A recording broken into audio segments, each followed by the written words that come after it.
Then I'll justify the cost for us. I-councillors sezikhona Mr. Kozu. enkosi Just a second, let me confirm as a to my usiridele inotice Mr. Kozu. yale soda a second, I'm not confirm that as active mayor.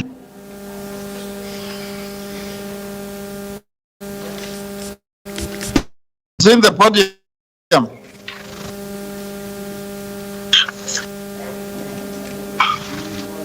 Can you bring my iPad? For the notice, Kelly.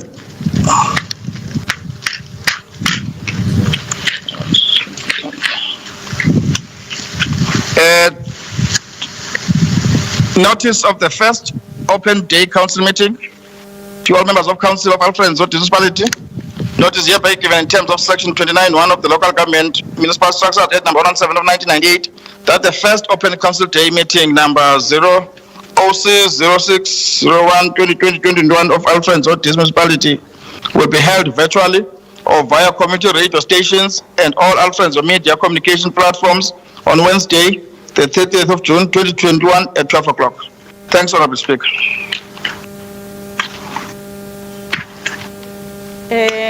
enkosi ngenotice ngena ku item number 2 singing of the national anthem.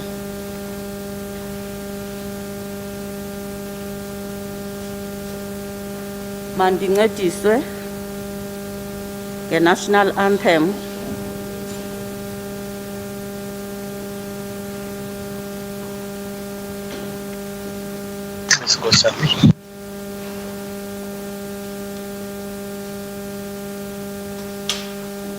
Ndicela sonke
mandibulele ngomhobe wesizwe.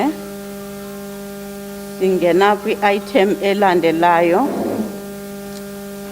Sizawushiya i-affirmation of good governance. Singene ku-item number 4, application for leave of absence. Andinazo.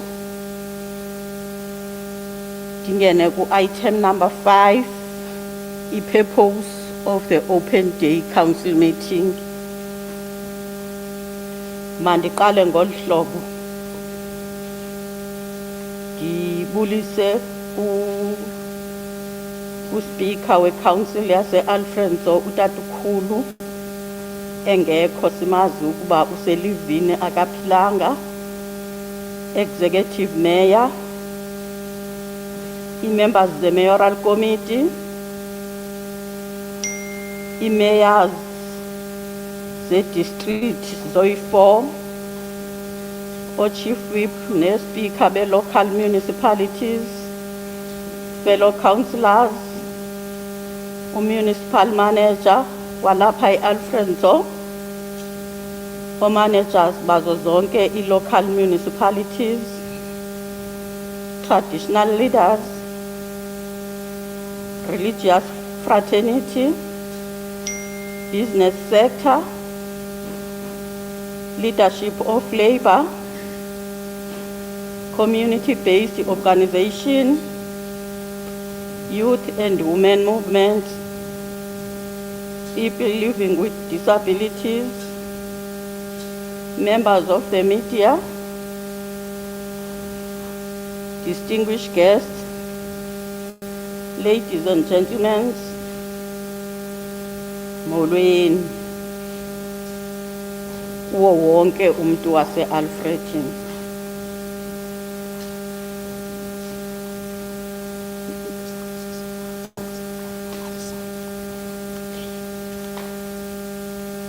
Namhlanje sidibana silapha eAlfredton kule nyanga yolutsha esaziyo ngayo sonke ukuba ulutsha luka 1976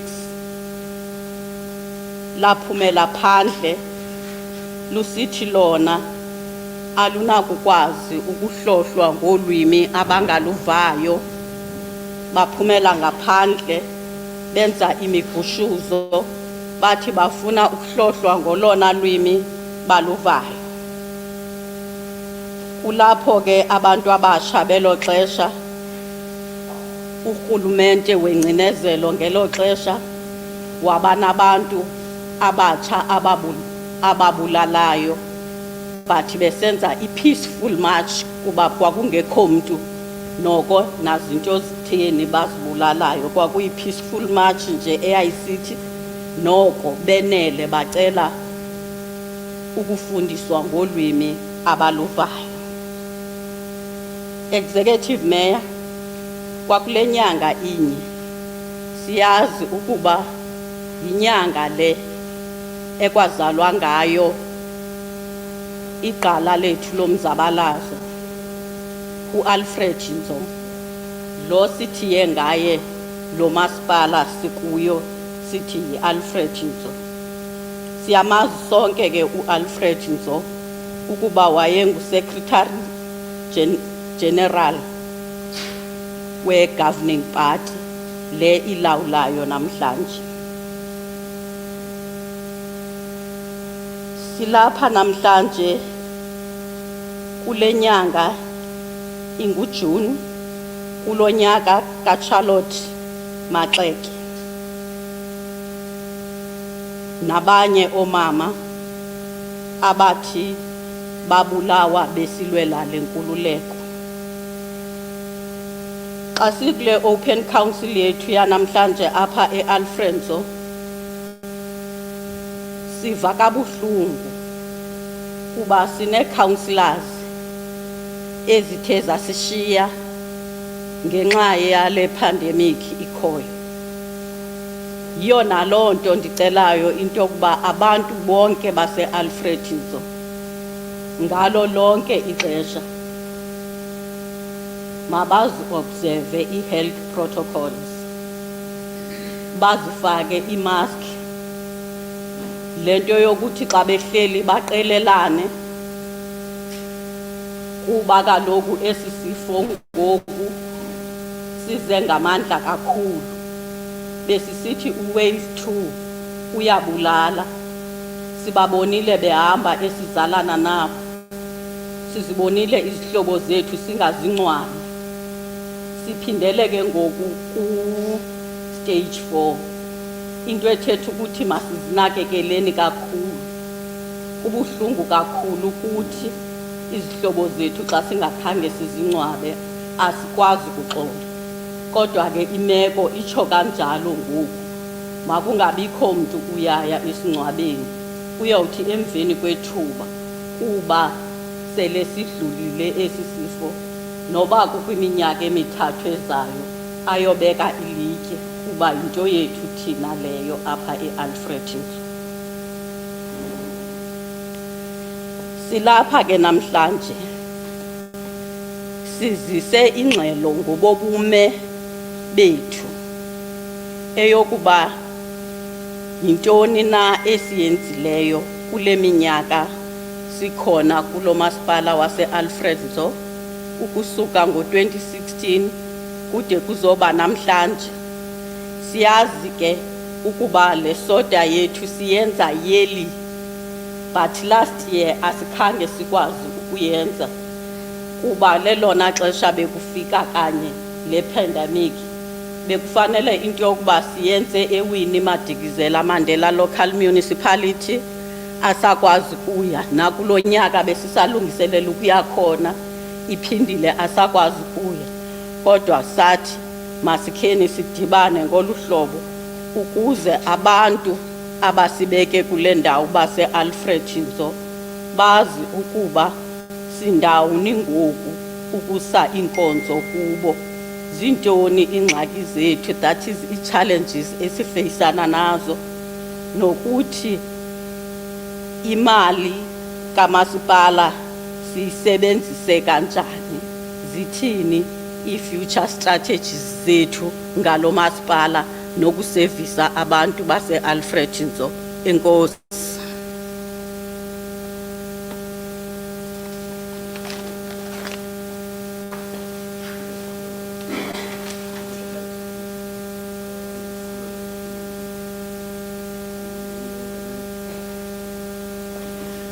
Mandinike wena ngoku executive mayor udakanye ngesikwenzileyo kwi-community yase-Alfred Nzo nangesisazokwenza. Enkosi.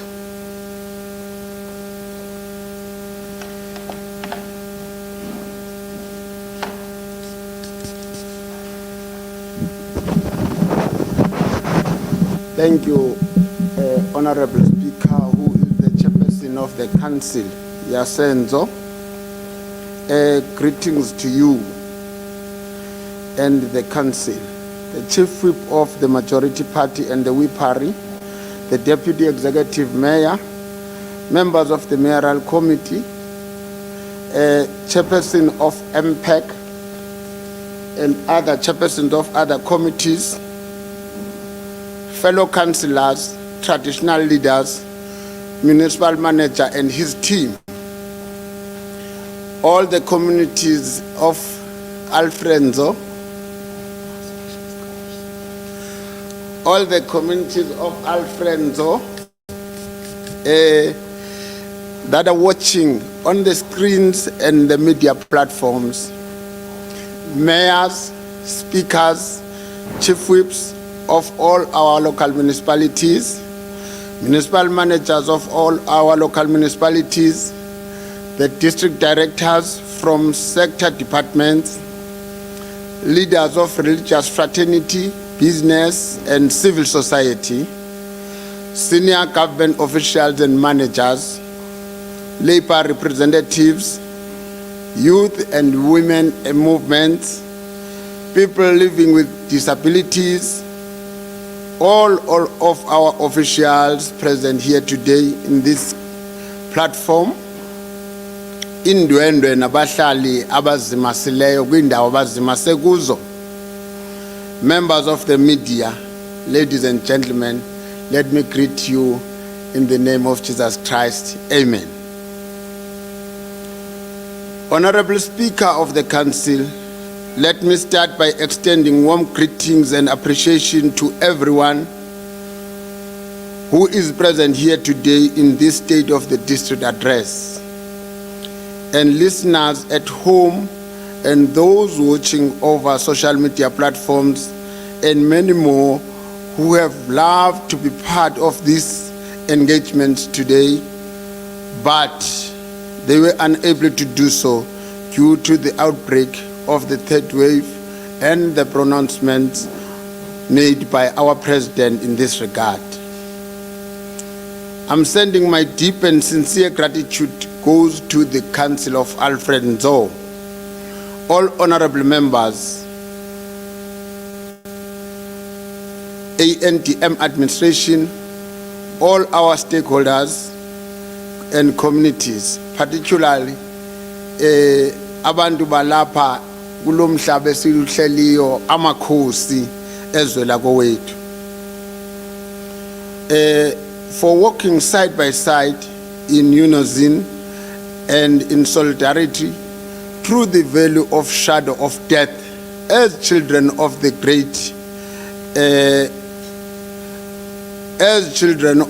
great warrior men and women who never retreated from the battle. President Cllr Ramaphosa captures it very well when he says, this is about COVID-19, I quote, "It has revealed a spirit of the people who have refused to be defeated." He goes on to say, it is this South African spirit that must drive our resolve to build a new and a more equal economy and a better, more just society. The year ahead must be a time for a change, a time for change, for the progress and for the rebirth. I close quote. Indeed, this pandemic has brought brutality into our homes, a devastation to our economy, and heightened the crisis of unemployment and inequality.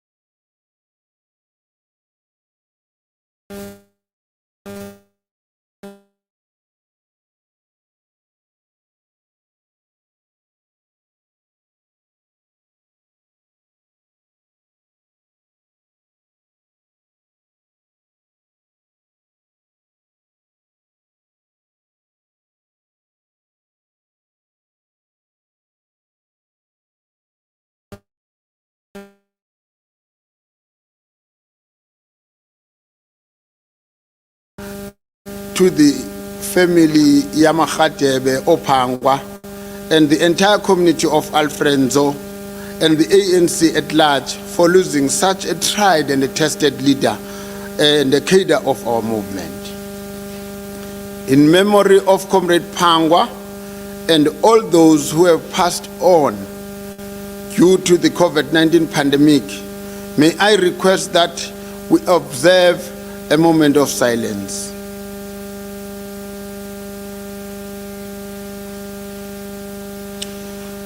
Thank you. May their soul rest in eternal peace. Amen. I wish also to extend my gratitude to the frontline workers who have worked tirelessly and are still hard at work and are facing this great adversity and in difficult circumstances to save the lives of our people in Alfredo district. Indeed, these efforts of making monumental sacrifices will not be in vain.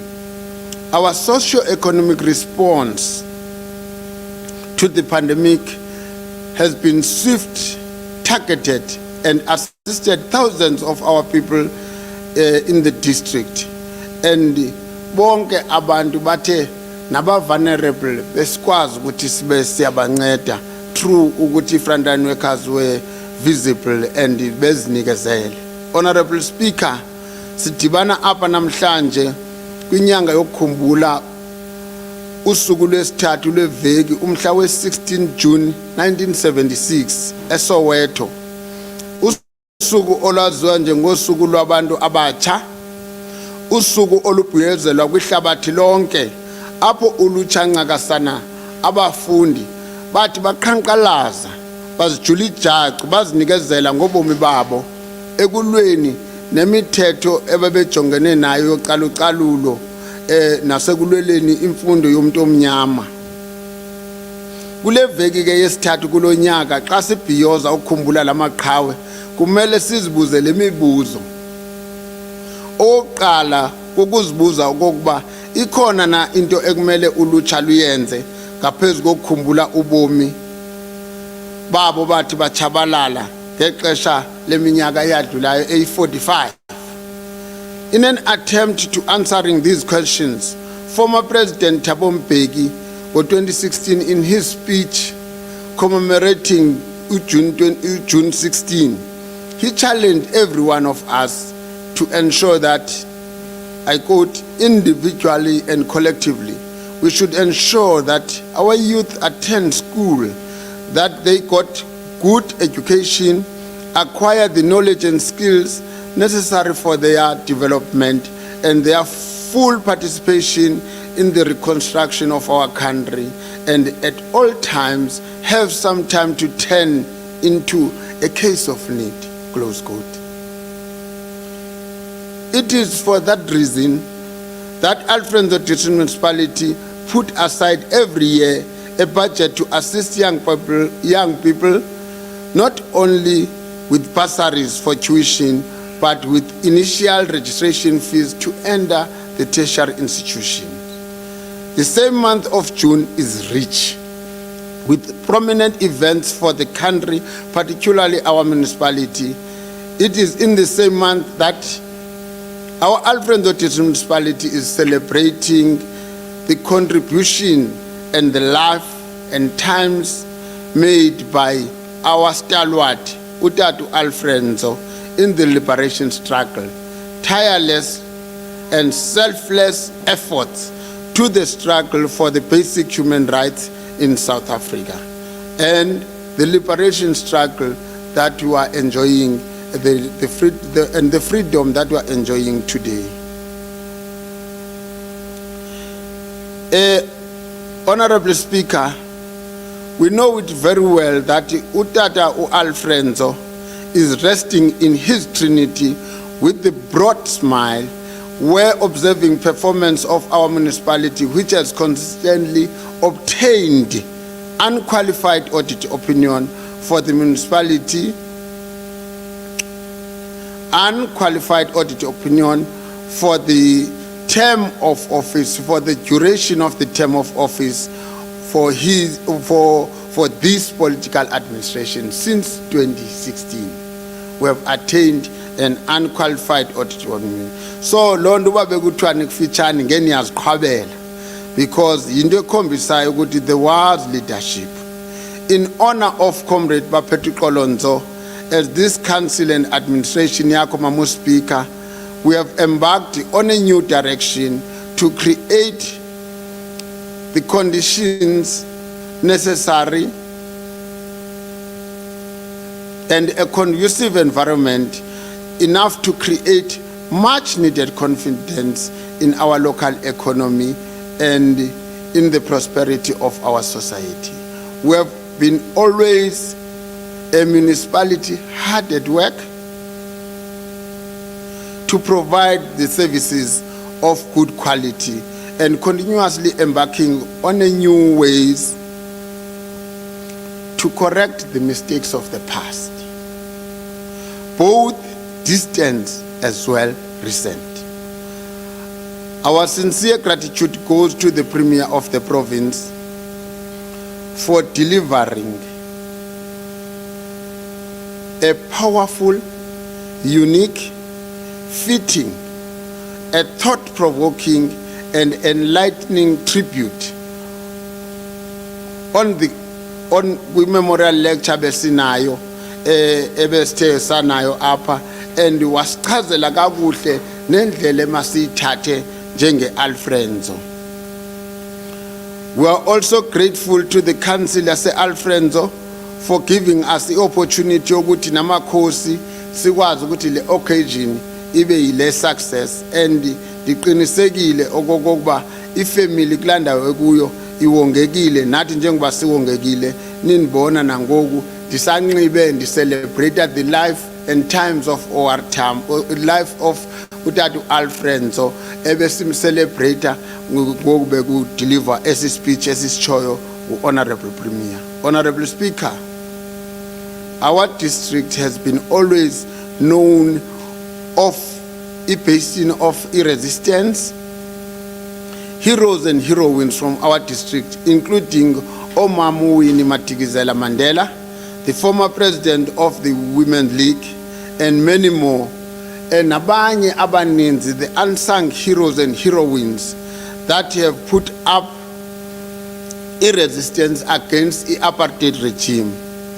As a result, Utati Owar Tambo nomamuwani Madikizela remain besaziwa and becelebrated nationally and internationally as icons ezathi zalwela umzabalazo. So how dare we can't fail them. We are also indebted to some immense and historical decisions ever taken by political leadership of Alfredo, particularly the former Bizana, which is now called the Winnie Madikizela Mandela Local Municipality, wokuthi irenenwe and to recognize her centrality in the militant mobilization of our people during the apartheid regime. Honorable Speaker, this occasion today, therefore, aims to achieve two things in the main, namely, is to give an account of historical performance of the council and sector departments within the district in the current financial year, 2020 and 2021 financial year. And also, the second one is to outline the future plans in pursuit of broader goals of government in the 2021 financial year and 2022 financial year. The state of the address we are presenting today has also attempted to reflect and present an average overview of the performance of government in general and within the context of the district development plan, which point to one plan that must also be based on the related integrated development plans, which are localized plans and must be unified at the district and at a metro level. So that it's a feeder to EIDPs and also focus to execution we drive medium-term policy priorities. Our mandate is this administration has been always to align ourselves with district development plan. And the 2021 State of the District Address aims to indicate where we come from, where we are currently, and where we are going. However, we are also delivering this State of the District Address in the context of many real challenges. Then the real challenges are the poverty levels in our district remain unacceptably high. More than half of our residents in the district are the recipients of the social grants. Although social grants soften the effects of poverty in many households, we must create conducive conditions to our people to utilize their labor and entrepreneurship skills. Our economy was heavily pounded by the coronavirus pandemic. Also, the reality is the business activity remains heavily distressed and the economy is not creating the jobs or the much needed jobs. Even more concerning, it is unacceptable high rate of joblessness among the young people. This signifies the seriousness of the crisis we are faced with as the district. It is a sobering reality that requires urgent attention from both public and private sectors jointly. Somlomo, the access to clean water to all our communities still remain a challenge. as we are a water scarce region. We have embarked on mitigating factors and initiatives through the provision of increasing capacity and currently existing infrastructure in both urban and rural areas, as there is more demand due to the population increase and a rapid urbanization. In other communities, we have built new water infrastructure in ensuring that our residents have water access, as it is a basic need. Also, this has brought a relief to the communities that experience water restriction in the past financial year, as we experience severe drought. Honorable Speaker, what follows are some of the few big water projects procured in all local municipalities in the past financial year. At Umzimvubu local municipality, we provided clean water to more than hundreds of people in communities as Mzimvubu. Ezo infrastructure installation of water infrastructure connections siyenze ngo 2021 financial year, and lonto ndiyibonile isenzeka at a value of 181 million. Nanku ke umzekelo wazo, sithe sa contractor i-VIP toilets pha eMzimvubu kwa Ward 19. Ukanti pha eMzimvubu sine amanzi ke awafani nokokuba kufuna kuwenze kwilali nelali. Siba nescheme sisupply ilali ezininzi, then sibe nescheme esisenzayo pha eCabazana apha xa unyuka usiya eKokstad esingu section 1 and 2, and siqinisekile ngoku sikumcimbi we-reticulation sekhona abantu abafumana amanzi. Ukanti napha eMonfre apho sisithi kukwabhaca ngokwegama elitsha sine scheme pha esikhulu kakhulu esithi kwaBhaca Regional Bulk Water Supply Scheme, apho sithe khona saqiniseka ukuthi ngoku amanzi abantu bayawafumana.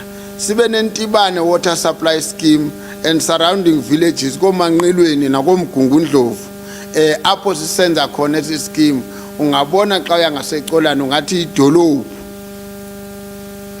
Then siphaya eSilver City sithe safakela uphase 2 pha extension 7 nase extension eSilver City phase 2 extension 7 phase 2 eMbodleni water supplies, eMunyeni water supplies naseMqhekezweni water supplies.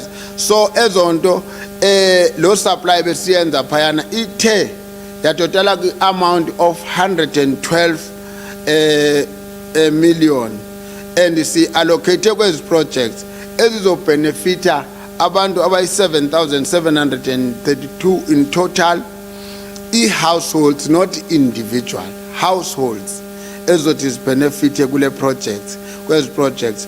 And ndiqinisekile okokuba xa sesiyigqibile le project sizabe sesiku 60% yabantu who are receiving clean water eMzimvubu. Mandidlule ndiye phaya eWinnie Madikizela Mandela local municipality, apho ke bekukhona isankqwe ne-outcry nokokuba eladama elikhulu kangaka underutilizer. Sispende i-billions sisakha eladama laseludeke, and ngoku siphaya siyaqinisekisa ukuthi senza i-reticulation phaya eMbizana. Sesiqalile ke nazi i-project esizenza eMbizana eGreater, sine project esiyibiza ngoba yi-Greater Mbizana Water Supply Zone 0 Contract 2C. Zilapha ke kweziwathi ezilapha ekuqaleni because amanzi awatsibi. Asifuni amanzi ne-electricity atsibe abantu, sifuna wathatha bayidamini sithi soyigqiba iMbizana amanye siwarhawula ngaphambili. Kube khona esiyenza phaya eWard 4 apho besifakela i-main pipe phaya abesino contract esimbiza ngokuba ngu-3B. Then kwaphaya eMbizana sikhona manje swasile phaya ku phase 1A kwa Ward 4 no contractor sibazawubazi abantu basembizana because siphaya embizana apho sikhona ngokwenza njengoba sisabiza lamagama asinaba sawatshintsha lamagama sithi Greater Winnie Madikizela sizothi Greater Mbizana because ngamagama eproject sasiwathe ngokuya and they've been registered as such kokhokta nakwezinye levels so soqola ke lento kuba nane sibiza umbizana simbiza because registered lamagama ngezi project then phaya zininzi kakhulu project ezisepha ikhona enye project engu phase 1A phase 1 contract 1B eye reticulation phako Qobo nakomfundeni villages esiyenzile enye project esiyenzile pha kwaSilangwe pha kwesika councilor Guqaza kwaSilangwe nasesikhulu villages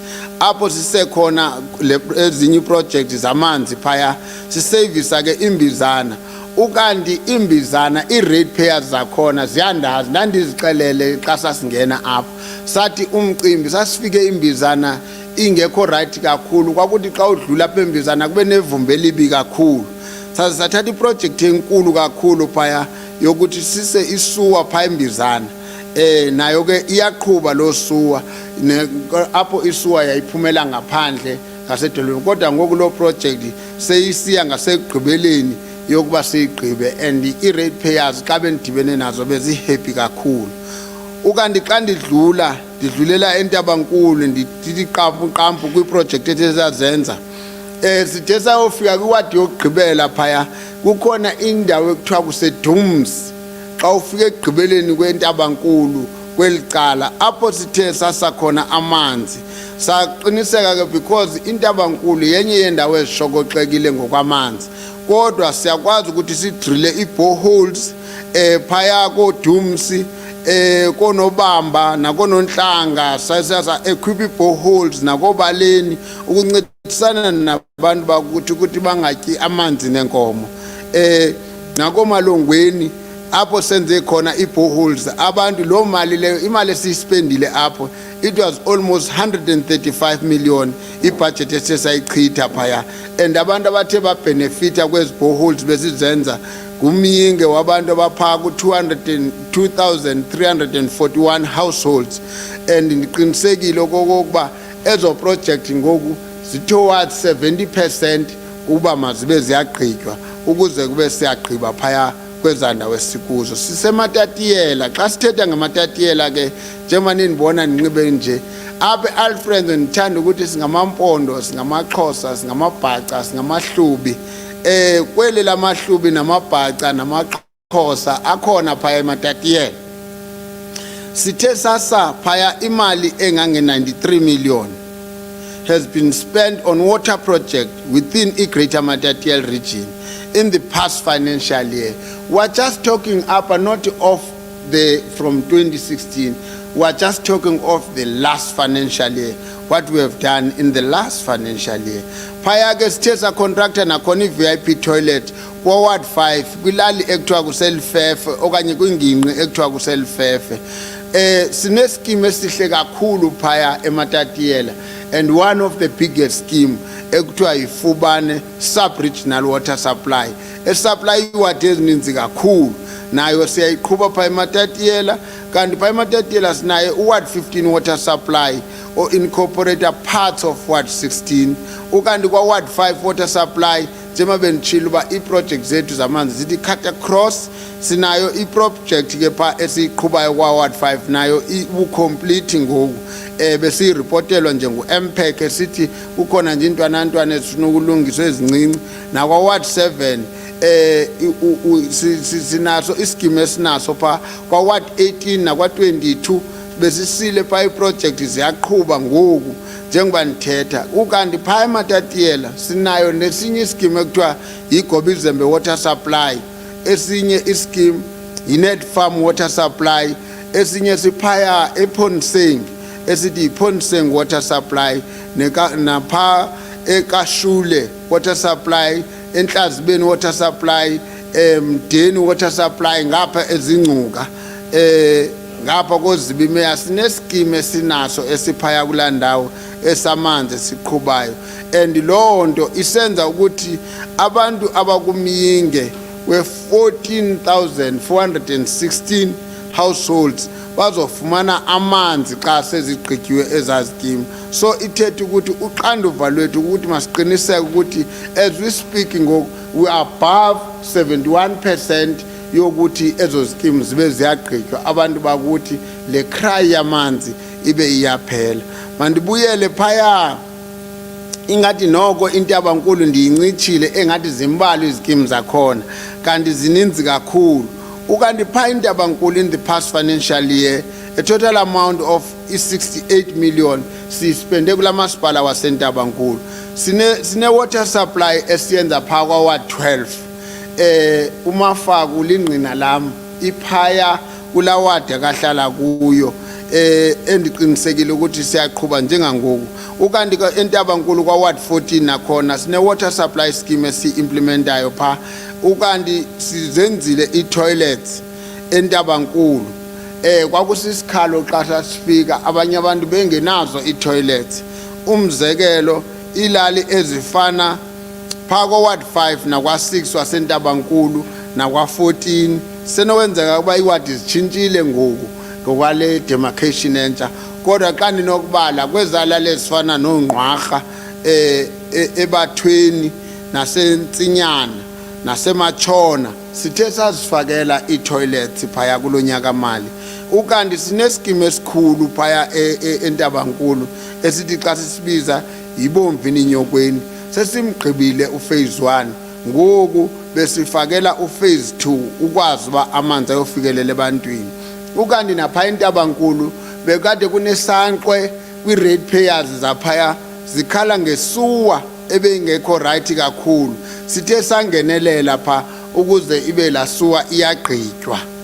Igqityiwe ngoku as we speak isuwa yasentabankulu. Ndiqinisekile uba abahlali noko ezazi villages bezikade ezikhona entabankulu nesanqwe sehlile kakhulu. Also i-total amount ke esithe sayispenda pha entabankulu yi-69 million njengoba besenditshilo, apho abantu abayi-5,800 households. Xa ndithetha i-households ke andibabala abantu abangaphakathi, ndithetha imizi ethi iqhamle kolu phuhliso esithe salenza. Honorable Speaker, I'm very emulated and I'm happy to announce to this House that we will continue to invest in infrastructure to provide clean water into our communities. In the next financial year, we'll invest 4.5 million to drill additional boreholes and provide the necessary treatment facility kulali esithi Yindwane village entabankulu. There will be also a refurbishment of the existing water source and spring protection with the storage tank at a value of 5 million in Ward 1, 2 and 4 entabankulu. We'll also invest 10 million to drill additional boreholes and provide the necessary treatment facility at Endageni village and Hartenberg, kwa Ward 2 at Winnie Mandela local municipality. Ukanti at Mzimvubu in Lupaqweni, kulanda kuthiwa kusesitikini number 2, will invest 7 million to drill additional boreholes, equip and provide the necessary treatment facility. Ukanti esidakeni village eMzimvubu will equip the existing borehole and provide additional reticulation. We have also allocated 142,000 to support the construction. In fact, we are planning ukuthi ngembubona kukhona lamanzi ahambayo kumZimvubu ahamba yotshona kwendawo. Siplane singumasipala okokuba make sithathe le mifula efana noKinirha noMzimvubu sesizenzile zonke ezo plans zokuba makube khona amadama amakhulu kwenzela uba abantu basupply ngalamanzi rather than ukwabona edlula apha babe abantu bakuthi besafarisha. So njengoba nditsho ke bantakwethu imali engange 110 million sibekele bucala for okokuba kube khona iproject zoku-intervene. Kukhona igrant esiyibiza ngoba yi-M-Week. Lo grant ke yi-grant ethi bonke omasipala sincedisane nayo ngokuthi si-intervene ukuthi singenelele kweli xesha kusene-crisis kungabikho scheme kungakabikho ntoni. Ukanti umasipala wethu ubekele bucala an amount of 536 million that has been set aside for implementation kwi-MIG. Sinomyinge engapha kwe-536 million 930 esibeke bucala for ukuthi siqiniseke ukuthi sifakela nje kuphela. We are prioritizing ukuthi sise amanzi eluntwini. Honorable Speaker, the development without energy is impossible. Sine problem ke yokokuba one of the challenges that we have sibekele bucala ke imali engange 60 million ukuthi siqiniseke okokuba asina schemes eziranwa ngediesel kuphela because idiesel imani phela. Now that the communities zethu ngokwintabankulu is at 100% in terms of providing electricity and energy ebantwini, we are converting ischemes zethu sizenze zibuyele ke ngoku embaneni so that singaphinde sibe nangxaki yokuphelelwa idiesel nento yokuba idiesel imani iduka apha endleleni ingafiki. So sizama overcome some of the challenges. And also sibekele bucala ke ukuthi uEskom asincedise ngeconnections ke umzekelo phako wa 23 na kwa 24 na kwa 13 apho sesibhatele imali esilinde nje uEskom bamakatshintshe eza scheme. Ukanti eMatatiyela si allocate i20 million ye connections ezoqiniseka ukuthi abantu baphaya kweza households koqhalabeni nakomutsingi Rholweni Maxesibeni villages bayaqhamla. Ukanti nasewini miyadikizela Mandela sibeke an amount of 26 million esibeke bucala for i-connection ye households ephaku kwindawo imize engange 700 kupha ekhumbuza Xholobeni esigidi villages. Ukanti pha intabankulu ngenxa yokuba ke noko umcimbi sobucalanye phaya imali engange 10 million sisapha intabankulu ukwenzela ukuthi sijonge okokuba kukhona into ekuthiwa zi-infills, kukhona imizi emitsha ne-extensions apho sathi sijongane nakhona. Le nto ke siyenza sibambisene ke no-Eskom siqiniseke ukuba at least noko ngoku kweli xesha sesikulo awukwazi ukuthi abantu mabaphile without umbane. As part of i-government commitment to expand ke into yendlela particularly road networks Alfrenzo uSandral has committed more than 5 billion to start implementation kulonyaka mali ka 2021 financial year. Ikhona imali eseyibekelwe bucala engange 10 million allocate okokuba makwenziwe i-pedestrian kanti kula 5 billion yileyo kwenza indlela engu-N2 iza apha eAlfrenzo lo mali. So sifuna ke ono business balapha babe ready. Sine meetings and engagements esisebenza ncakasana noSandral. Then ithethe ukuthi ke Honorable Speaker njengoba ubona iAlfrenzo ibodarisha iKZN sifuna ukuthi njengoba kuzaba nalandlela ezawusuka pha zikhona into esizi-encourage uba umasipala working with u-LED wethu noqoqosho kube khona imisebenzi evelayo pha kwakhiwe ii-hotels nezinye izinto. So siyangenelela ke kwi-GDP ye-province so that ii-plans zethu sikwazi ukudibana ne-province no-national sikwazi ukuphuhlisa because at the very same time phaya ngase kula corridor engu-N2 sifune enye idolophu pha izokwazi ukuthi uqoqosho lwethu lukhule because apha eAlfrenzo asisenayo imigodi akho nto esithembele kuyo. Kufanele uba sizicreatele our own economy where abantu balapha eAlfrenzo bezosebenza khona. With regard to maintenance and traveling ke Somlomo Apha Alfred's allocated an amount of 93 million ukuthi sizoyisebenzisa kula mgaqo oya eMaluti. Khona umgaqo oyingxaki pha because sichilo sathi kufuna kube khona i-connection because i-Alfred's njengoba sisitsho ukuthi ikwi-border ibhodarisha nezinye i-countries oLesotho, so kufuna kube khona i-upgrade yala migaqo pha nalandlela eyaMatatiyela uSandral kulonyaka mali uyayiqalisa le ephumayo ekuthiwa ngu-R56. Ithethe ukuthi ke xa sibambisene singurhulumente sisisa ezinkonzo ebantwini kufuneka abantu bethu sibaxelele ukanti sithethile norhulumente wethu zikhona i-unfinished roads ezifanayo noNophoyi, indlela econnector iMzimvubu neMatatiyela iyaye kwaphakathi si-engagene no-MEC ukuthi kulonyaka mali sicela ukuthi la ndlela kube khona ukuthi at least makube khona because ibingahambeki. Sacela kuba mayiregraverishwe i-upgrade kodwa at the tail end what we want sifuna i-tar road ezokwathi kuba ilinke le district ikwazi ukuba i-economic hub on its own. Ewini Madikizela Mandela ke an amount of 5 million has been spent on e-graveling of 13 kilometers which covered the Fort Donald Mpisi Cllr Station Road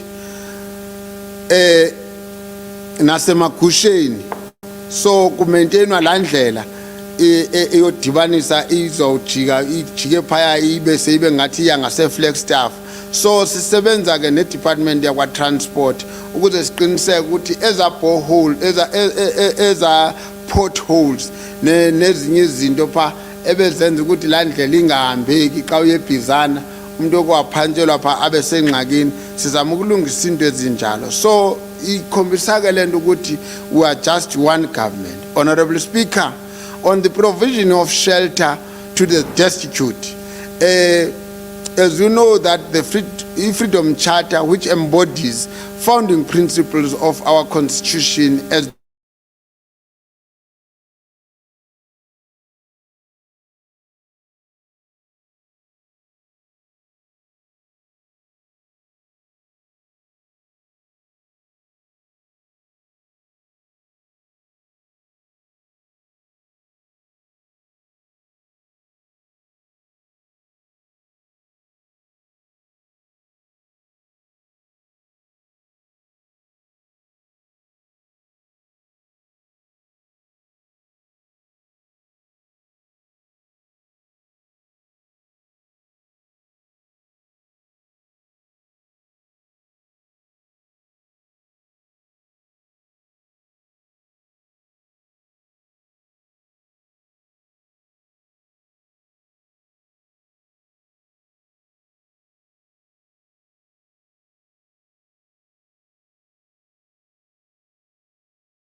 necessary. As part of the commitment of creating job opportunities for young people, we have renewed our memorandum of understanding with the National Department of Public Works. We have created more than 5,000 work opportunities through the EPWP program since we entered into the office. This is a short-term based opportunities were created during the construction of infrastructure projects within the communities, including water and sanitation infrastructure projects within the including water, sanitation, roads, stormwater, local housing program, and maintenance of current existing bulk water infrastructure projects. A total of 65 graduates were given opportunities via the work readiness placement program, or what we call internship program. Also, Alfred Municipality, in partnership with the Department of Public Works, has implemented phase 1 of Fuguphile Learner Contractor Development Program, targeted 20 learners. Abo besinabantu abayi-20 abathe bangeniswa kula program. Apho la program ibathatha from level 1 up to level 4. So ithetha ukuthi ke siyancedisana nalento, ufumanisa uba kulo level 4 ke bazokwazi ukuthi bazimele, bazikhompithele nabanye abantu. Honorable Speaker, since the commencement of the current term of office, the fifth administration have made significant strides in the implementation of Preferential Procurement Policy Framework Act 2000 and its regulation. The procurement opportunities awarded to exempted micro-enterprises, qualifying small business enterprises and other companies demonstrates our political mandate to address the historical imbalances in awarding of economic opportunities. Our continued efforts to develop local economy will be bolstered by implementation of agri-parks program in order to commercialize agriculture, to grow our local economy, reduce poverty. Uba singake siemba kesonke kulento yokulima, chema besenchilo ukuthi asinamigodi. I'm happy to announce to this council that we will invest 2 million for maintenance of our agricultural storage facility and 6 million for the storage facility site esiyakhayo apha eMaxesibeni in the next financial year. We will also invest 18 million on the mechanization to enable local communities to increase utilization of 1,987 hectares arable land. We have also allocated 2.1 million budget for erection of fencing of our agri-park projects to guarantee good harvest for our communities, and buy harvesting equipment to avoid delays caused by traditional harvest practices, trying ukuthi ke siqiniseke ukuthi at least sinayo indawo izinto zabo xa bezithengisa siyenze, and we have put aside an amount of 1.9 million. Honorable Speaker, we will continue to support the Alfredo Development Agency, especially with the recent improvement of the financial systems that aba achieve nabo, like father, like son. Abo be achieve unqualified audit opinion, because it is important. That's why no premier be ngoma into yokuba kufanele okokuba xa unikwa imali ngurhulumente, because we are in municipality that is dependent on grants, sikwazi uku-accounta for those monies. And if AG uyakwazi ukuthi imali yethu sispende kanjani, and as we know that we are giving 20 million to under, so as bekwazi ukuthi ke ngokubakwazi uku-accounta for la mali and ne-community zazi ukuthi kwenzekani ku-under. So we will grow under together so that njengoba sifuna lento ye-LED nokulima ezilalini sikwazi ukumnikeza some of the projects zokuthi ezinye ba maintain some of izinto ze-infrastructure because of their capacity now that asinanto ekuthiwa i-disclaimer, because when it says i-disclaimer it means that u-AG uthi akhonto endingayithetha kwabantu bebanika imali kodwa xa sibanika imali bakwazi uku-accounta loo nto isenza sibe bahle kakhulu. So ndiyayithanda ke somlomo ukuthi u-under wethu uqhubeka kakuhle and we have just recently sa-appointa also i-board to support u-under. We know for the fact that sinazo i-challenges u-under senazo whereupon sisene-challenges zokokuba whilst sasibuya e-OR Tambo imbizana nentabankulu azange zibe ziyaconclude some of the projects ezikwi-TFC including farms ekufuneka sizithathe ziyomanejwa pha kwa-under so that i-prosperity yase-Alfredo nobuncwane babantu base-Alfredo babenefite kubo. Honorable Speaker, on behalf of the Alfredo district and the people of Alfredo, let me once again extend words of thanks to EDCC and the JOC members. EDCC ke ile committee ebeyihleli apha ijongene ne-pandemic ikhokhelwe ngu-executive mayor nawe somlomo sijongene nempilo zabantu during i-COVID-19 ebeyijonga ukuthi imeko ngokufanele uba sibaprotecte njani abantu aba-vulnerable, sibakhuthaze, sibanike i-sanitizer, sibanike amanzi, sibanike i-mask, sisoloko si-communicate nabo. We have been counted amongst the district who reported low levels of the infections and death ever since the outbreak of COVID-19. Londa izenzekele because we were hard at work, sibambisene. As a district, we stand at 8,159 confirmed cases and 7,604 recoveries. Iyakuxelela ke lonto kokuba e-Alfredo only abantu esithe saphulukana nabo kule pandemic yi-514 abathe basweleka, and ke lonto isixelela ukuthi e-Alfredo i-recovery rate ibingu-93.2.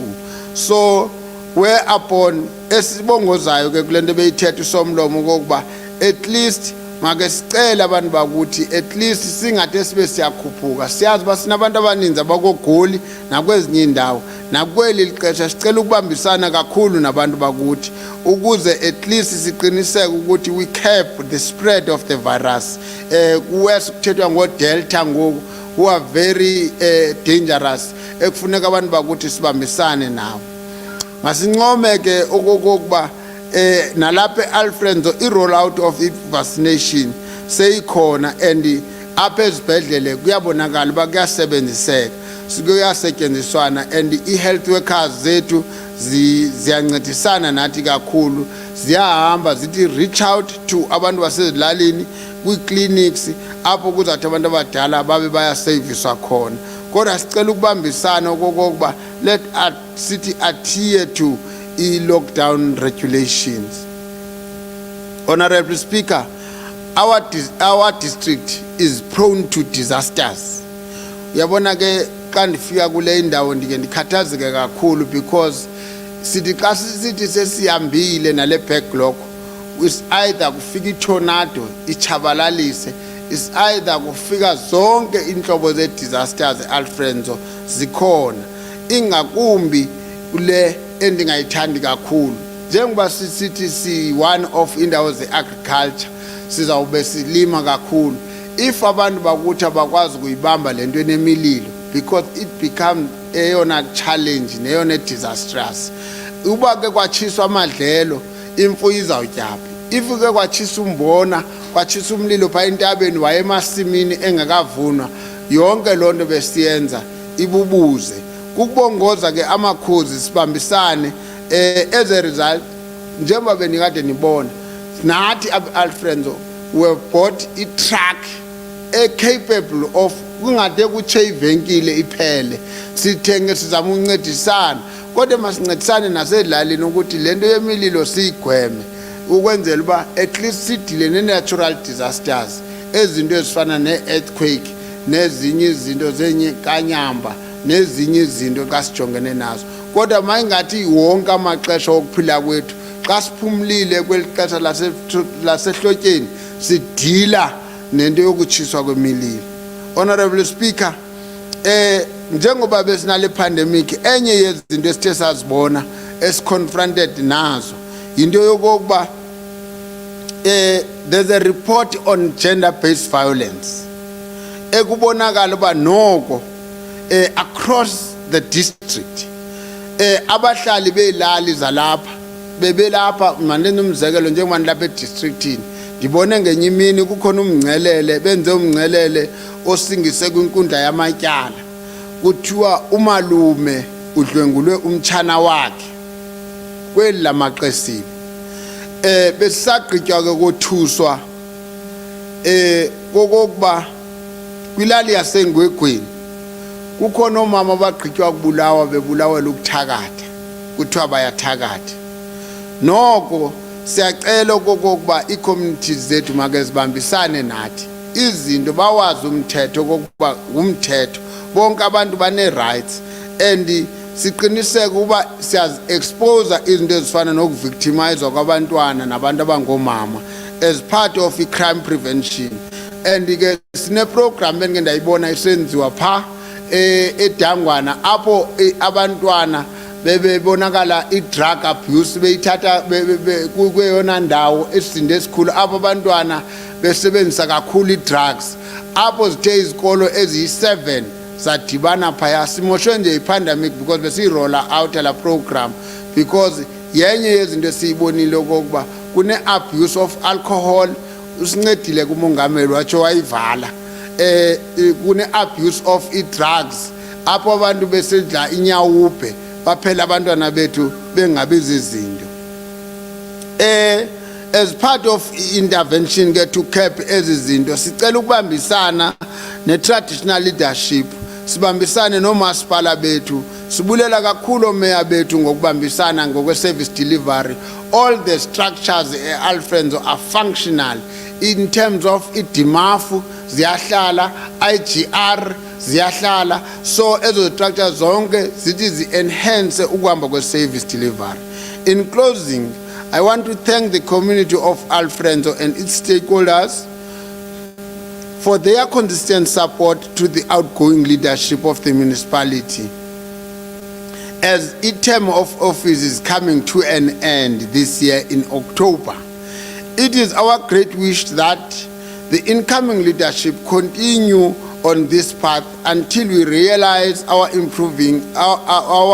vision of improving lives of all the residents of Alfredo.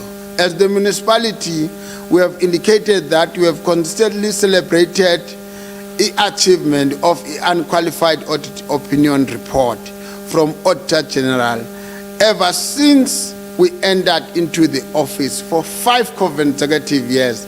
Safika kungekho nto apha sishiya ngoku kukhona into safika kune-disclaimer umasipala enamatyala but today since 2016 we have sibe ne-unqualified audit opinion also ke no-under wazeke emzekweni. Our sincere gratitude goes to MECO members who have supported and guided me during the term of the office. You have outdone yourself. Words of gratitude also go to all the councillors who have made sure that the check and balances are in place to ensure that we do not deviate from our program of action. I would like also to thank the Speaker of the Council, Honorable Khulu, in absentia, of course wishing him a speedy recovery. Also give thanks to you, Honorable Msogana, for holding the council ngalendlela ibambe ngayo ibandicacile ibanje sisikhukhukazi umuntu ongumama, the chief whip of the council of the district, You have led us, Mama. Thank you for your guidance. I know that you have 4 months to run the municipality. I am confident that together we shall make the best of it and leave the lasting legacy. Also, CFO, senior management, inclusive of the middle management, entire staff, sector departments, traditional leadership, and the entire community of Alfredo District Municipality, please accept my words of gratitude. Let me also thank Umama and all the district directors from the sector departments, ingakumbi Umama Mchonjana, district director with Department of Health, for her central role in fighting the scourge of COVID-19. Our gratitude and the best wish go to Mr. Brigadier Makala, who was officially announced his early retirement from SAPS after serving 36 years in the different provinces. It was a real nice working with Brigadier, though it was a short period. We wish you all the best in your new endeavors. Honorable Speaker, with the increasing numbers of cases as we speak, we stem from the COVID-19 third wave outbreak. We call upon all of our structures, both the DCC and the JOC, to return back to work, as we call our communities to heed the call from the President to avoid one mass gathering, wear masks, sanitize, and stay at home. With those few words, I thank you. Thank you very much.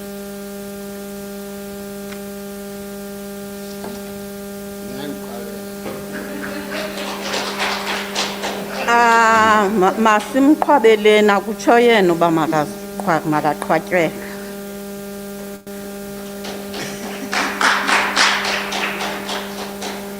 Enkosi executive mayor, u-executive mayor ezokuba benditshilo ekuqaleni ukuba uzawusibekela iproject eziphe imandate yethu siyi-district council emasizenze. Uzitshilo zonke nee-amounts esizenza ngazo, emveni koko wasincedisa nangeeproject ezivela kwezinye izifears zikarhulumente. Ndicingela uba ukususela ngoku uzitshilo neeproject esiqhubeka nazo nesizozenza kunyaka amali olandelayo. Masibulele executive mayor. I-open council yethu ifikelela esiphelweni. Enkosi.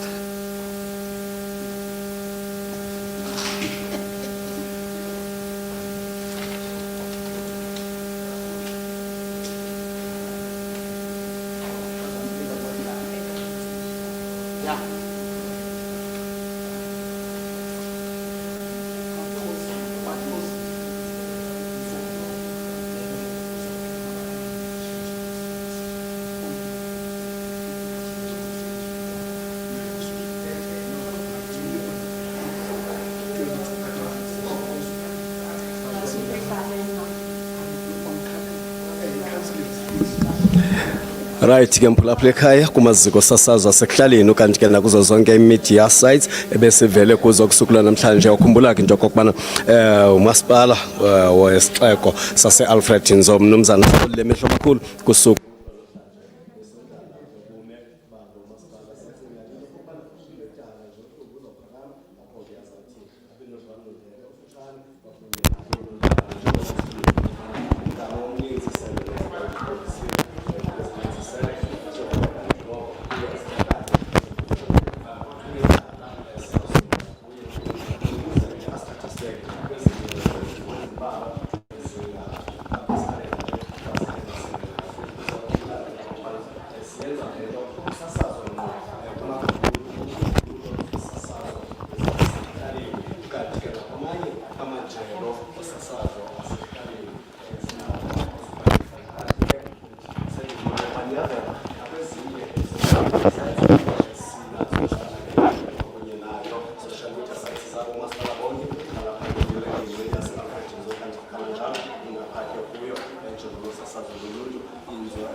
siyabona nalapho nakwezinye ke endicinga into yokuba mhlawumbi abantu abazali bezivakashela bathe kanti babe bayavela kuzo siyacinga ke into okokubana ngoku eli xesha lento okokubana asibe kanti siyanqoba akuye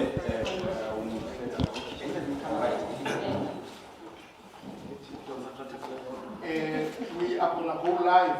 Sizongena live in Cllr Live.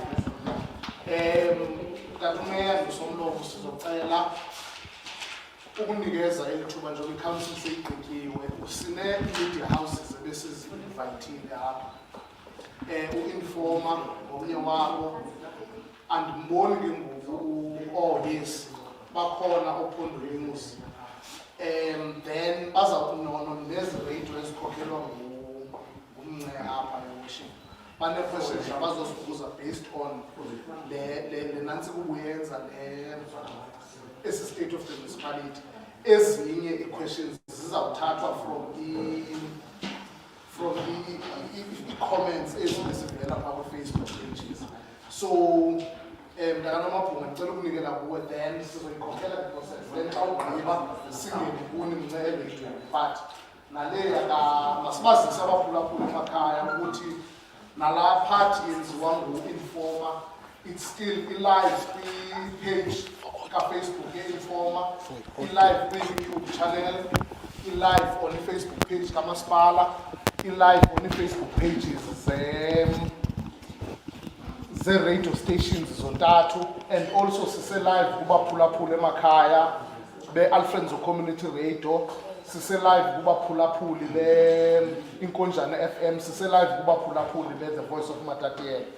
And ndicela ukunikela kuwe ke Solanga ubuza i-questions then u-executive mayor yi-session yami ke lesolanga ndinelungelo sodolophu lokuyistopha le session enkosi kakhulu. All right, masibulele ke sinamkele ke kwi-Informa Digital Television sise-Alfredo Conference Center kulapho ke u-executive mayor ebenikeza ingxelo yeminyaka emihlanu nalapho becacisa ngabakuhambileyo kule minyaka emihlanu bekule office yezopolitiko apha e-Alfredo. Ukhumbula ke i-Alfredo District Municipality yiyona ijongene namanzi ijongene nogutyulo lwelindle udakancile ke apha u-executive mayor ngazo zonke ezo zinto. To our English listeners okanye our English viewers, we are in Alfredo in Mount Elif, Alfredo District Municipality. We all know that the Alfredo District Municipality is responsible for our water, for the sewage. The mayor has presented what they have done about all those things, and has presented about their plans about those things, about water, about the sewage part. We are going just to ask a few questions, clarities about what he has said in this podium. Tatu Mayor, ndikhalela into kokubana ukuyibeka ecaleni ispeech esubusibhalelwe siyayazi into kokuba namhlanje uyagqibelisa kulonyaka into kokubana ube mhlawumbe apha mhlawumbe uzawuphinda uvotele kodwa kuleni term uyagqibelisa ukwenza ispeech on behalf of abantu base-Alfredo. Ndifuna ke ngoku just as a person, as a human being, as a leader deployed in this region into kokubana uhappy na ngento eseniyenzile as le leadership kule district. Ngumbuzo wami wokuqala lowo. Umbuzo wesibini ngumbuzo andazi noba mhlawumbe ngave ndiyibuze yonke narhabe then ke ngoku azokwazi into abanyathele. Umbuzo wesibini, you have listed big amounts of money apha xa uthethayo kule presentation ye-speech sakho and ne-projects esenizenzile. And xa sijongile phaya abantu bethetha phaya kwi-social media njengoba bebukele sisenza bayakhala, bakhona bakhalayo.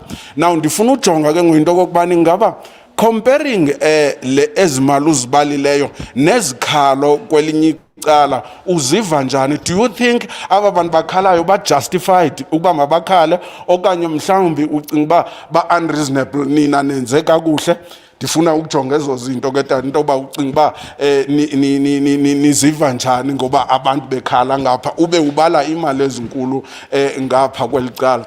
Okwesithathu ngumbuzo endandike ndawubuza kuwe, kukhona imali apha e-Alfrenzo eyaphinda kwa-treasury iye yokwenza amanzi, ingaba mhlawumbi iye yakhona ni-consequence management nakulo mcimbi, ingaba kumaxaniphi nenze njani ukuze ezo zinto nikwazi udila nazo abantu base-Alfrenzo ukuze babone into yokuba you are serious about what you are doing in this municipality? Those are my 3 questions, then ke gape zawuthi zivele mhlawumbe ezinye. Enkosi kakhulu.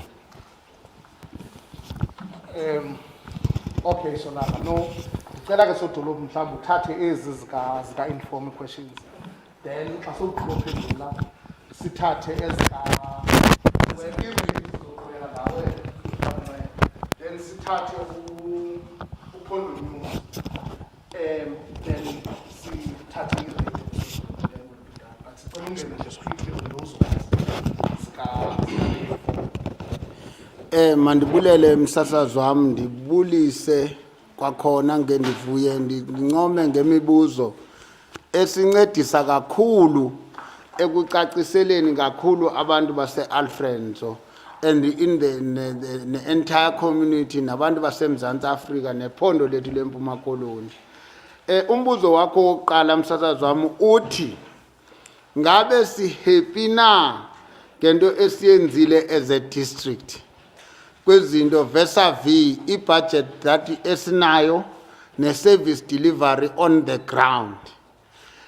Ndiyafuna ukuthi msasazi wami, 1, as the 5th administration si-happy kakhulu, undivile xa ndichaza. Safika umasipala apho wase-Alfrenzo enamatyala, engakwazi confronted up and down, kwakuthethwa nge-corruptions ezininzi, kukhona into ze-hawks investigation, and sathi si-council si-alawa umasipala norhulumente umthetho uthatha indawo yawo, zenziwa i-investigation. There was a proclamation by umongameli SIU. I-report is out on that one. There was a report esilindeleke ngoku, i-report kwi-hawks, whereupon yokhumbula komnyaka mali kwade kwabe kubanjwa abantu. That is part of the consequence management. Okokuba kubanjwa abantu apha e-Alfrenzo kuzanywa ukuphandwa into kwakuthiwa kune-corruption. And uzobona msasazi wami into yokokuba si-happy kakhulu because we have attended to the issues that were raised kwi-Alfrenzo, in particular the corruption. Uyokhumbula kwenye igame ne-forum yanayo yatoyitoya ithetha nge-corruption. We have investigated all of those and we have a report on those matters because we are a transparent leadership, very open to be engaged. So isenzeke lonto sithi si-happy. Le clean audit, okanye the unqualified audit opinion, it's not an audit opinion because there was no leadership. It shows that there was leadership in front of the municipality that gave guidance to the processes as Gamaspal.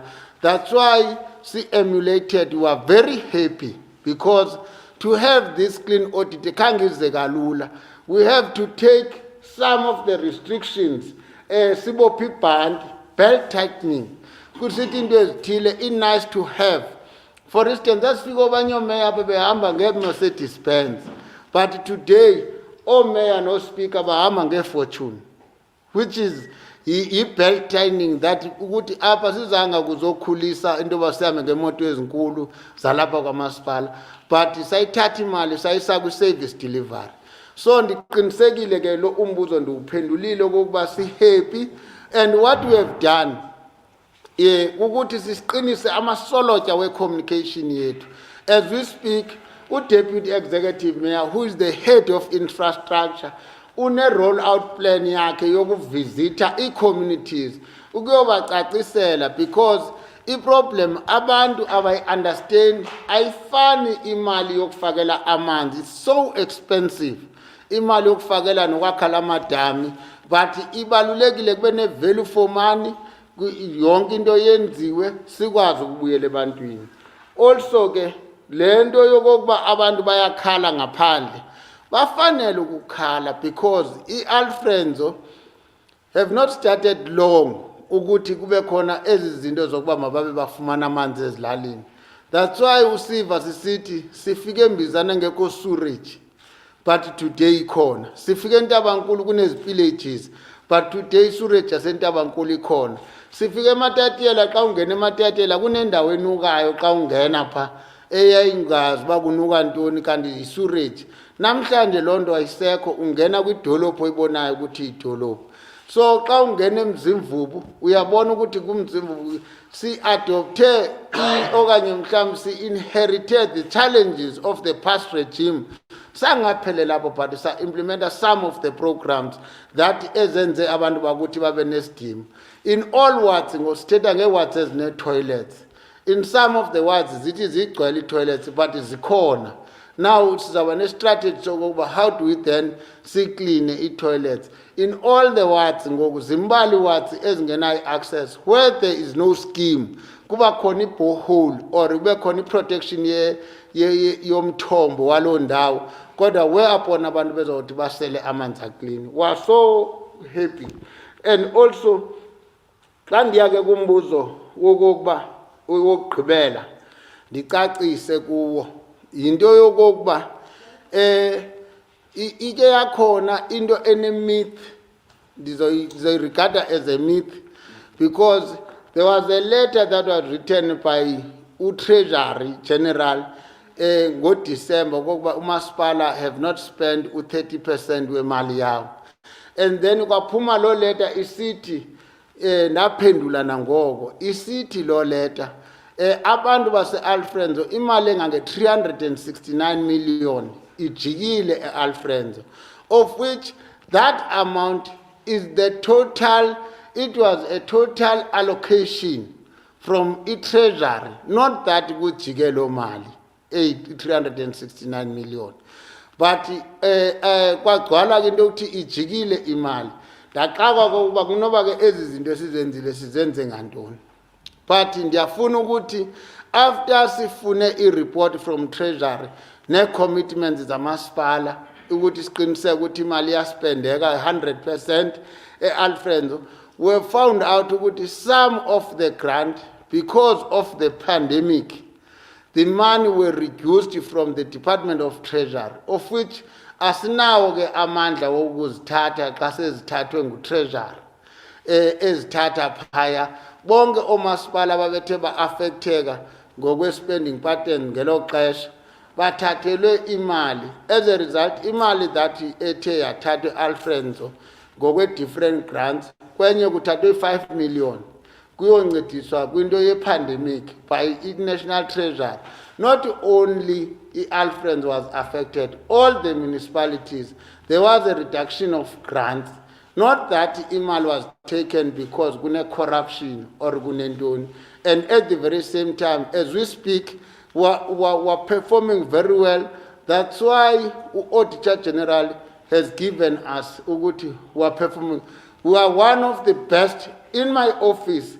Kune awards eyakwa Cllr as the best performing municipality in the entire financial institutions as sinikwe imali.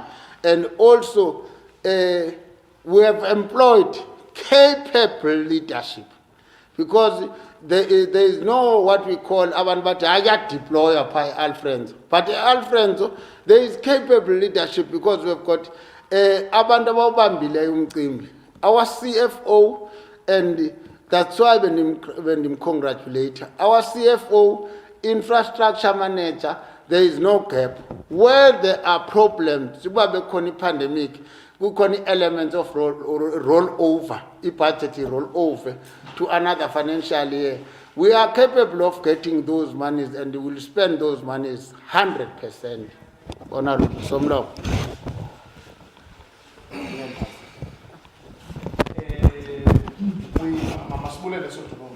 I know uSolanga uzawuba ne-follow-up questions, but le nqenba ke Solanga ibe ngathi platform yakho wedwa le 4.0. So sizocela intoba sinike another media house which was usisi cela usondele sisi wami where she's good ne hayi ke kushuthi sodolophu uyitye namathambo masinikele kuwe ke umncede umele sodolophu abaphulaphuli abakwizikhululo zosasazo zalapha emakhaya Alfred zo Community Radio The Voice of Matatien kunye inkonjane. We are using the same feed but ke masinikele kuwe sorry. Okay, ngiyathanda ukudansa nekhonike. Simple, sorry. Inkosi kakhulu. Sodolophu ningatyelanga xesha. My first question mna izawuba into yobusondele kwi-follow-up question bekuzokubheka. Kule nto edibene namanzi kakhulu. Ii-projects zethu zamanzi iminyaka ziqalisiwe. Azide zigqitywe. Uthethile nge-water scheme esembizana. Uthethile nge-water scheme ekuNophoyi. Zindala kakhulu kukudala kuthethwa ngezi zinto but kuyadileya ugqitywa kwazo. I-question ke ngoku ithi ingaba mhlawumbi yintoni libambezelayo iyintoni eniyenzayo ukuzama to speed up because abantu bayawadinga amanzi ezilalini. Enye i-question kwalapha kule nto idibene namanzi mhlekazi just ukwenzela uba sibe siyidibanise. Ndiyarhalela into okokubana sazi into okokubana ingaba kwezaa structures zidala kwezinye zelali zethu ufumanisa into okokubana amanzi athi xa sele khona ufumanisa uba oophayiphi badala bayavuza. What are you doing to solve that problem? Ndicela nje kuba kuloo mibuzo emibini mhlekazi. Manibulele msasazi wami ndibulise kwinkonjane ne Alfred Community Radio ndibulise kuwe msasazi wami Simpra. Mandichaze kulento njengomasipala okule level esikuyo we are a grant dependent municipality. Sikhomekeke kwi grants esiziphiwa kwa national. Ezo grants ke kuba yimik igama layo municipal infrastructure grant kube khona ekuthiwa iwisig. Zonke zo grant zi grant oziphiwa phaya kwelaqoqo eliphezulu likarhulumente. Sike sifike ke apha si identify i-project esizawuzenza. Into ebangela okokuba ingxaki yethu imali yokufakela amanzi njengoba nditshilo ndathi iyabiza. Asikwazi umzekelo ndanenzela umzekelo ophilayo. Embizana sinewadi eziyi-31 and idam esilikhile pha imali esiyisebenzisile kulo it's above 10 billion. Ela dam esinokwazi ukuliregulate kodwa imali esiyinikezwayo xa siphiwa ngurhulumente eyemiki bendiyichaza apha uba yimali eyi-369 million le esiyinikwayo eyi-total allocation. Kodwa awukwazi ukuthi xa ufumanisa le mali uvele ungqale ngqo uthi hayi because ebhizana imali efunekayo yi-850 million ndithetha le 350 ndiyoyifaka embizana. Uzothini ngabantu abahlala eMatatiyela? Uzothini ngabantu abahlala eNtabankulu? That's why ke xa sifika apha siyicalucalule i-project zethu ithi project ndifuna ukuyichaza le nto once and for all kwenzela abantu babe clear. Uyafumaniseka uba ukwenza i-project yasebomvini nyokweni eNtabankulu or i-sewer project eNtabankulu ikhosta umzekelo i-100 million. Ufumanise okokuba awuzukwazi ukuthatha le 100 million uyise yonke. Thatha i-20 million uyifake eNtabankulu so that abantu baseNtabankulu babone ukuthi uyayinceda la project. Ifana naxa wakha indlu. If indlu ekufuneka uyakhile awunawuvela uthi mandiyithathe le mali ndiyifake kwi-plumbing yonke. Uzawuqale wakhe up wakhe nakwenye indawo wakhe nakwenye indawo. Sinento ke siyibiza ngoba yi-multi-year projects because ufumanisa uba sithetha ngebomvini nyokweni for iminyaka emininzi. Sifake i-20 million ibe ibudget yethu ifuneka siyihlulahlule kwi-Alfred yonke asinawusebenza i-district eyi-1. So yiyo ke lento siba ne-project ezithatha iminyaka emide abantu bangade bayi-understand. I-project ke ndifuna ukucacisa nalento ye-project. Abantu bake bathi nitheni zayigqiba i-project. I-project it's when usithi ndenza i-reticulation.